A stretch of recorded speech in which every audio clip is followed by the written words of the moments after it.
Super Mario Galaxy is the best Mario game Nintendo has ever made. Yes, even better than Super Mario 64 and Super Mario Odyssey. Galaxy was unlike anything we have seen in a Mario game and introduces concepts that redefine the platforming genre. This game even has a story, which is outlandish for a main series Mario title. Now, yes, we have had great stories in other Mario games, but mainly the RPGs and such. Now, let's get into the meat of this classic title. Super Mario Galaxy, as an idea, dates back to Space World 2000, when Nintendo showed off a Mario tech demo that was meant to show off the power of the Nintendo GameCube. This demo was titled Super Mario 128. The name itself dates back to 1998 and was the tentative title for the Super Mario 64 sequel, which unfortunately never happened. The Space World demo showed 120 individual Marios messing around on a spherical disc-like surface, which would end up becoming the planets in Super Mario Galaxy, supposedly. This showed that the GameCube could handle that many characters at once. Fast forward to 2004, Super Mario Galaxy officially began development after the completion of Donkey Kong Jungle Beat. However, the game wouldn't be shown to the public until E3 2006, when we finally saw the game for the first time. The game clearly was nowhere near completion, but much of what we see ends up being Good Day Galaxy, Space Junk Galaxy, etc. Except the Star Toads and a bunch of different planets that did not end up in the final game. Also, the Star Toads actually ended up becoming the Lumas. So it's a cool fun fact. 1 year later at E3 2007, the game was shown off to be closer to being finished. Reggie Fils-Aimé, president of Nintendo America, stated that Galaxy was the first worthy successor to Super Mario 64. The game would be released on November 1st, 2007 to critical acclaim. Super Mario Galaxy's gameplay is simply fun, and is obviously the most important part of a video game. Galaxy introduces many new mechanics and a philosophy which haven't been done previously. Starting off, Mario's moveset feels a lot more polished than previous entries. Mario still has his classic moves like jumping, double and triple jumping, long jumping, somersaults, backflips, wall jumps, ground pounding, and of course, the most important of all, ducking. However, this time, Mario has the ability to spin thanks to his Luma comrade. By shaking the Wiimote, Mario's spin can take out enemies, hit important objects, save you from potential doom, and even harass the Toad Brigade. This move adds more layer to Mario's moveset, which would have been definitely missed. The game's most important addition, however, is Gravity. Gravity completely changes the way you play the game. Gravity feels so natural, but can also feel pretty jank at times, but is also executed very well and allows for tons of creative concepts. For example, in Hurry Scurry Galaxy, you can just long jump around the star's gravitational pull forever, infinitely, which is really cool and wacky, and I don't know if that was intentional or not, but it's super fun. It just shows how awesome gravity is as a mechanic within Super Mario Galaxy. And of course, Galaxy also introduces many new power-ups within the series, which include the Bee Mushroom, the Boo Mushroom, the Red Star, and the dreaded Spring Mushroom, and the flowers.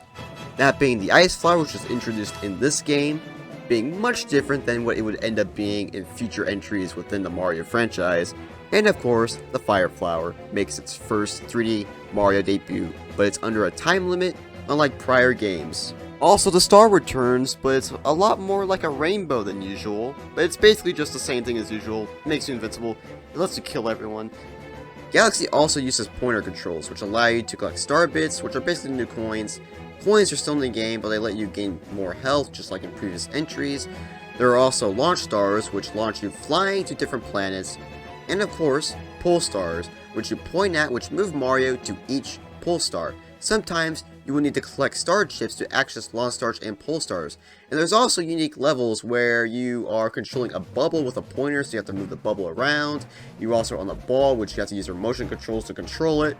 And on a manta ray, which you have to ride using the motion controls. So it's unique and different, and I gotta give credit to that. Even though the levels can be pretty intolerable sometimes, they're pretty fun and offer a great challenge. Structurally, Galaxy is a lot more linear than its predecessors, but more open than later entries, excluding Odyssey, of course. There are 6 domes with about 5 galaxies each. 2 galaxies are the small galaxies containing usually just 1 star, and 3 of those 5 galaxies are the main galaxies, all containing 6 stars, and 3 of those are regular stars, 1 is a secret star, and the other 2 are prankster comet stars.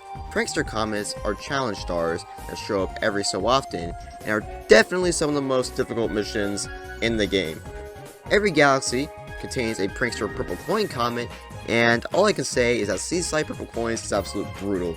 It takes forever, you can easily miss a purple coin, and brings back a lot of not so great memories, but hey, it's still fun and can spice the game up. Anyway, in these missions, you must get 100 purple coins in open or linear fashion, and in the linear ones, you're under a time limit. Galaxy's levels are some of the franchise's greatest levels. Each level is packed with creativity and passion, and also convey the game's theme very well. Nothing feels generic and old, it all feels fresh, and makes Galaxy stand out. Here are some galaxies that I would like to highlight for you guys. First, I would like to go over Toy Time Galaxy. This galaxy is themed on a child's playroom. You get to ride trains, fight Mecha Koopas, walk on Mario even, and fight a giant robot. This galaxy uses gravity very well with the pink and green walls. Next is Battle Rock Galaxy. Who would have thought that Mario infiltrating an abandoned galactic warship would have been possible? Well, you get to do that in Battle Rock. And it is incredible. Also, the music is incredible. It's amazing. It really makes the galaxy shine and makes it a lot more memorable. This also goes for Dreadnought Galaxy as well, which is basically just a harder Battle Rock but lacks the cool background as Battle Rock did. And you also have Freeze Flame Galaxy. This galaxy mixes fire and ice together in a satisfying and sophisticated way. The first star, you begin climbing a giant summit, and it's really cool, and you get to mess with all the ice stuff, and you get to use that ice flower for the first time. Unless you did the secret star in Beach Bowl. The second mission uses fire, and you get to go to the fire section, you get to use the fire flower, and mess with lava. It's really cool. And the final star, it mixes fire and ice together, and it's really cool, and they haven't really done anything like that since. They had a level like that similar in Galaxy 2, but I think Freeze Flame did it a lot better. I just thought it's way cooler, and the music's also really gives that vibe. Galaxy's atmosphere is out of this world. This game really makes you feel like you're in a massive, endless universe, but it also emphasizes the vast and emptiness of space, and can really make you feel like you are alone. For example, Space Junk's theme makes space seem like a junkyard with no life, and just a void of trash, broken down ships, and random planetoids that just have no life on them. And can be pretty scary at times, but it really makes you feel like you are alone. Also, Melting Molten Galaxy's atmosphere makes you feel like you are in a space between 2 stars that are about to merge together and are about to collide, which is pretty cool, and the galaxy itself really emphasizes that also with being lava themed, and I mean, it makes sense, right? And finally, Good Day Galaxy, which makes you feel like space is an adventure full of possibility. Galaxy's atmosphere is, simply put, a galactic fever dream. Super Mario Galaxy introduces actual story into a Mario game. The story isn't that deep, however, it can be quite emotional. Galaxy's story retains the whole Bowser kidnapping Princess Peach trope, but it starts with the Star Festival, an event that only happens once every 100 years. Peach invites Mario to the festival and promises our hero some cake. So, Mario comes, but the Mushroom Kingdom is attacked. Dozens of airships swarm in to stop the event. Bowser, King of the Koopas, comes in, and while Mario arrives to the castle, a mysterious UFO grabs the castle and launches it into outer space. Mario, barely conscious, gets tossed away by Kamek, and the castle, along with Peach, teleport away. Mario gets awakened by a Luma on a mysterious planet, and they play hide and seek as bunnies. After all of that, Mario meets Rosalina, a character that is now a staple of the Mario cast. After obtaining the first Grand Star, the Comet Observatory is introduced and becomes the hub world for the game. That's basically the main story of the game. However, there's another story that involves the Princess of the Cosmos. That being Rosalina's storybook, which goes over Rosalina's life story, which is something that you would not really see in a Mario game, a mainline Mario game at that, so that's really cool. And at the end of the game, once you give the observatory all the stars and all its power back to travel to the center of the universe, Mario and Rosalina head there. Mario goes and stops Bowser and Bowser Jr., rescues Princess Peach, and the center of the universe collapses and a black hole is formed.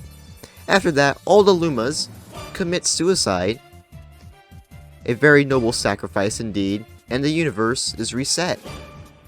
And then a new universe is created. And that is basically the story of Super Mario Galaxy. So pretty cool. Pretty cool. It's great. It's great. It's different, and you gotta give credit to that. Super Mario Galaxy's music is just, oh my god, it's incredible. The soundtrack for this game is by far one of the best soundtracks in gaming history. It even has a CD. That's how big it was. It was even orchestrated. It was the first Mario game to be orchestrated. I mean, absolutely insane. I mean, wow. You guys have already been hearing a lot of the tracks during this video, so I'm not going to cover into any of them.